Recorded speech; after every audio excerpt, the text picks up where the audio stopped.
Buenas noches y bienvenidos a la estación 33, transmitiendo terror desde el sótano del planeta. El archivo de hoy, compartido por Brandon Faircloth, nos habla de esas antiguas costumbres que se entrañan a tiempos antiguos.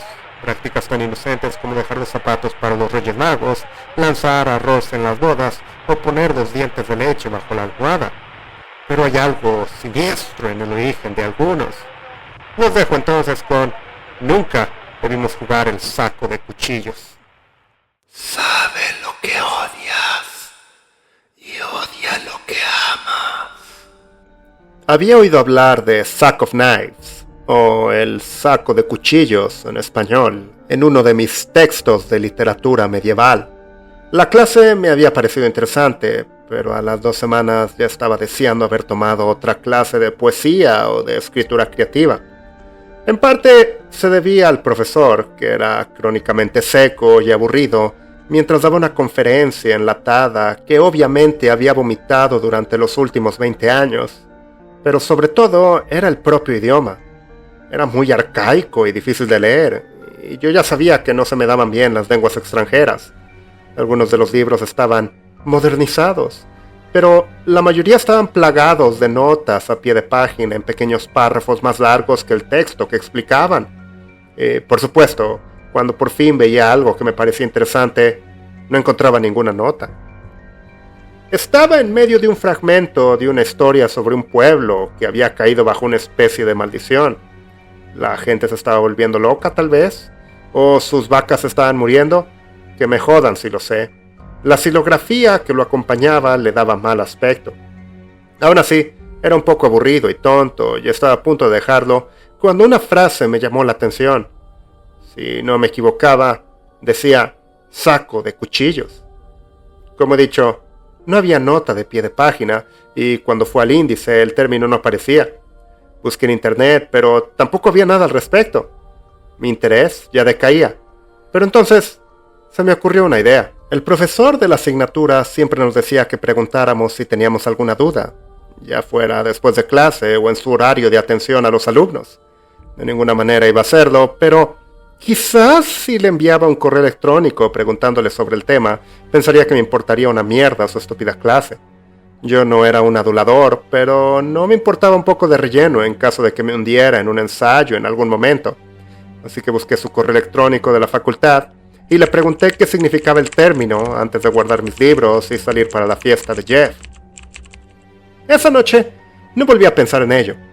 La fiesta en sí fue un asco, había demasiada gente para que fuera divertida, así que mi pequeño círculo social acabó pasando el rato juntos, a pesar de que era en casa de mis amigos, Jeff y Madison. Ambos eran estudiantes de posgrado, y Jeff estaba de mal humor porque su tesis había sido rechazada. Esto nos llevó a mí y a otros miembros de nuestro grupo a tomar turnos para quejarnos de los idiotas, jefes que eran injustos, novios y novias que eran infieles o controladores, padres y hermanos que no entendían nuestra situación individual y colectiva. Estábamos todos borrachos y solo medio en serio mientras nos turnábamos para tratar de superar melodramáticamente las penas de los demás, y al final de la noche estábamos todos tan agotados de tanto reírnos que acabé quedándome dormido en el suelo. Cuando volví a mi dormitorio a la mañana siguiente, vi que tenía un correo electrónico. Saludos, señor Holden. Me alegra ver que toma interés por las peculiaridades de nuestros amigos medievales del pasado lejano. La frase a la que hace referencia es bastante interesante. Se refiere a una oscura costumbre de broma que fue común en algunas partes de Europa durante un tiempo. Era la siguiente: un grupo de amigos o de malhechores con ideas afines se reunían y ponían nombres u otras marcas u objetos identificativos en un saco o mochila. De cualquier manera, la idea era identificar un objetivo para la broma, normalmente un enemigo. Una vez que todos habían metido una persona en el saco, todos volvían a sacar otra, el propio excluido, por supuesto.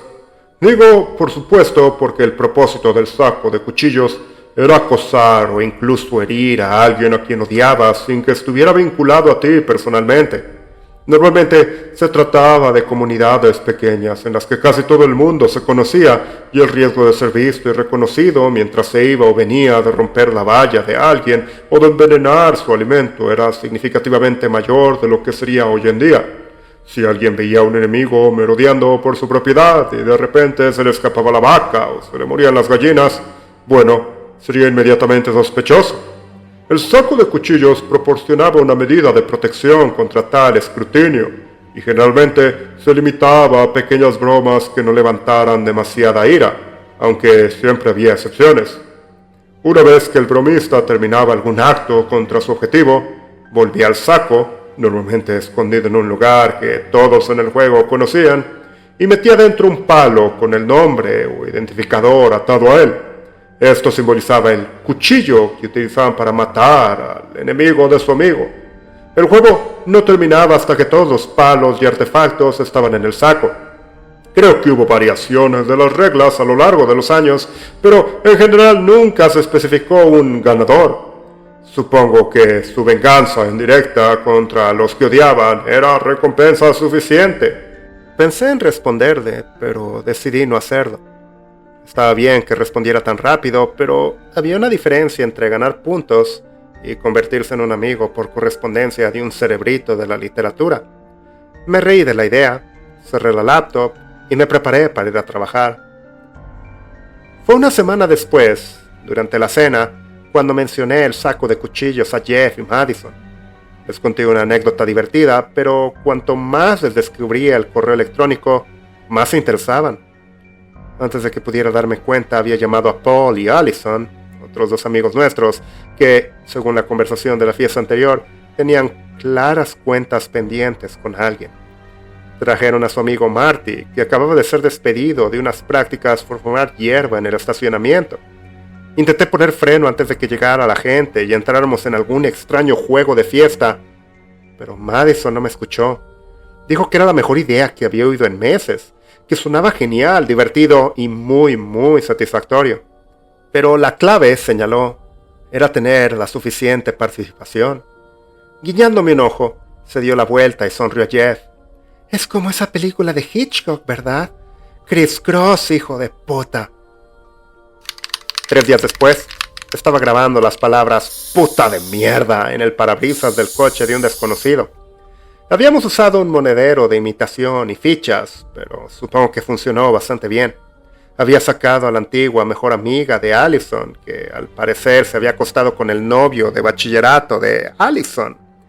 Quería preguntarle si a Paul, el actual novio de Allison, le parecía bien que siguiera tan obsesionada con esa relación pasada, pero me pareció que no saldría bien, así que la evité.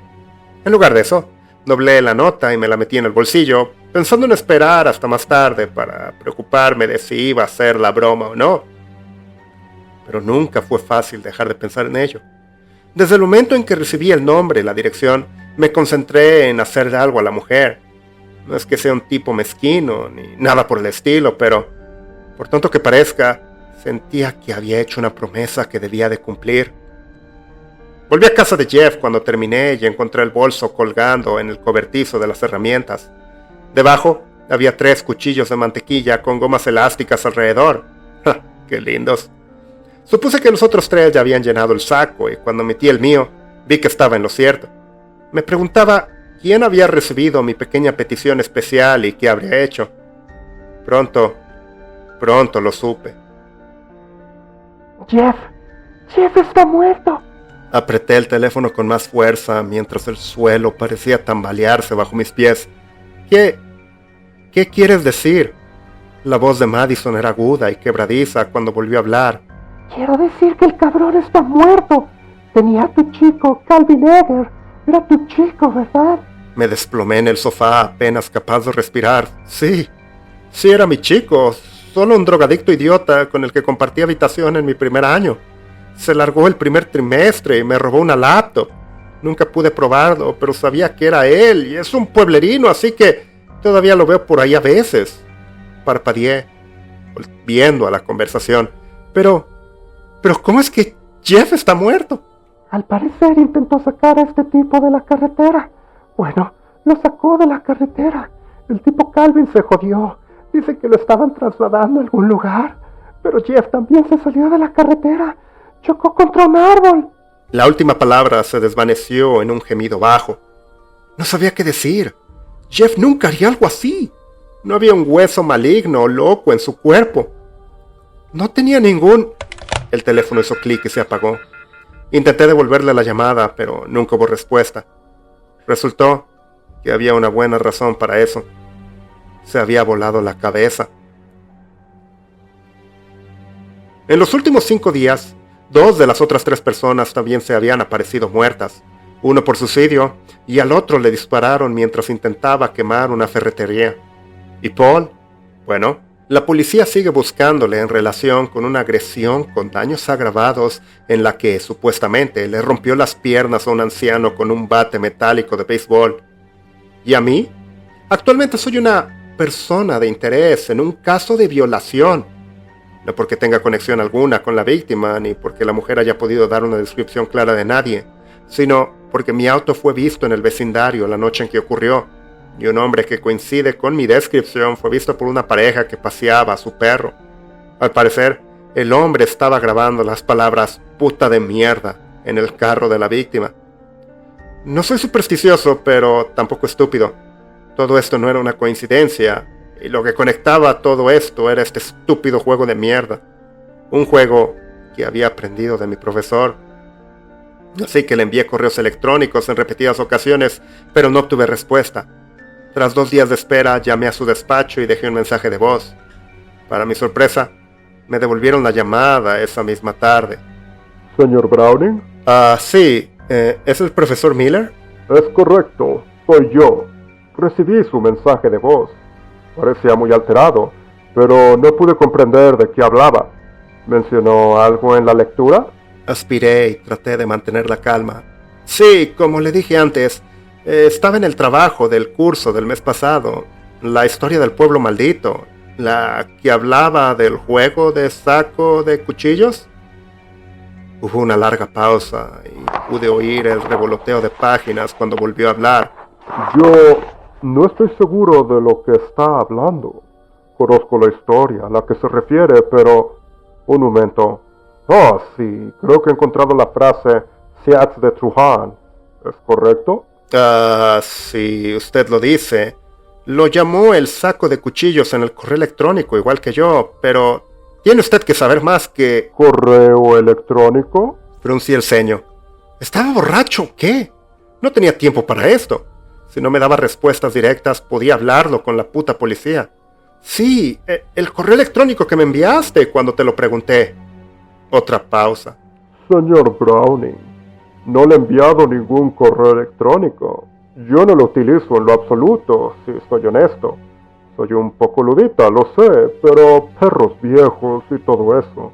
La secretaría del departamento imprimiría las misivas críticas en mi cuenta, pero no he leído nada suyo ni de ningún otro estudiante en, bueno, probablemente más de un año. El hombre prosiguió vacilante. Esto es parte de lo que quería tratar. Tanto en el mensaje de voz como en esta conversación parecía tener la impresión de que habíamos hablado antes. Pero puedo asegurarle que no más allá de las veces que le he llamado en clase. En cuanto a esta frase, bueno, es interesante, pero dado su aparente disgusto, desde luego, no es un tema en el que deba centrarme en este momento. Quizá debería hablar con alguien si se siente muy ansioso o confuso. Me levanté y empecé a merodear. ¡Eso es una mierda! ¡Tengo el correo electrónico! ¡Tengo pruebas! Hijo, no dudo que las tengas, pero puedo decirte que no era mío. Quizá me confundiste con otra persona, o quizá mi cuenta fue truqueada, hackeada, no lo sé. Quería gritarle, pero no estaba seguro de que estuviera mintiendo. ¿No era posible que alguien se hubiera metido en su cuenta o hubiera trucado su dirección de alguna manera? ¿Por qué? ¿Y qué tenía que ver con el estúpido juego del saco de cuchillos? Realmente debería de irme. No, por favor, profesor, solo... mantendré la calma. Solo dígame lo que sabe sobre el juego este del saco de cuchillos. Pude oírle exhalar un largo suspiro al otro lado. Muy bien, pero si se vuelve a alterar, me voy a marchar. Está bien, trato hecho. Correcto. Como he dicho, no es saco de cuchillos, es Sex of Knives. Sex era un nombre inglés antiguo para un tipo de cuchillo, lo que hace que el error sea bastante gracioso, supongo. Eran herramientas de un solo filo y hoja fija que a veces utilizaban como armas en caso de apuro, sobre todo entre los sajones, cuyo nombre procede de esa misma palabra. En cuanto a knife, es una palabra antigua para designar a un embaucador o un sinvergüenza, a veces un ladrón o algo peor. ¿Peor como qué? ¿Qué significa en el libro, en ese pueblo? Yo no sé si me siento cómodo ahondando en viejas supersticiones con un hombre que está tan claramente angustiado. Dejé de caminar. Por favor, señor, necesito saberlo. Y entonces, lo dejaré en paz.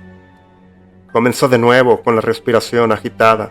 El Sex de Knives no era un juego, era un ritual. En la región en la que se originó el Knave, era un término del argot para un demonio o diablo, un espíritu maligno. En el ritual te convertías esencialmente en un cuchillo de demonios. Hacías mal contra alguien que no te había hecho mal. Sembrar la discordia y el sufrimiento, parte del efecto práctico, está claro. Era una forma un poco ingeniosa de vengarse indirectamente de los demás, pero la consecuencia más profunda era, supuestamente, que te estabas atando a este otro. Y lo supieras o no, formabas parte de la ofrenda que había que hacer. El hombre se aclaró la garganta. Hay historias de esto a lo largo de la historia, por supuesto. Lugares donde la gente se vuelve extraña, se vuelven unos contra otros. Pueblos enteros y ciudades se han perdido por ello, incluso en tiempos más modernos. Hoy lo llamamos enfermedad mental, histeria colectiva y... bueno, estoy seguro de que eso es lo correcto. Se rió de manera incómoda. Si me permite la pregunta, ¿por qué le fascina tanto? ¿No lo ha probado usted mismo? ¿O sí? Mi visión empezó a nublarse mientras señalaba con la cabeza una habitación vacía. Nosotros lo hicimos. Pensamos que era una broma y ahora mis amigos están muertos y... Murmuró algo y luego dijo más claramente. No me vuelva a contactar. Oí un pitido cuando colgó. Mirando el teléfono, repetí lo que había murmurado antes de colgar, intentando encontrarle sentido.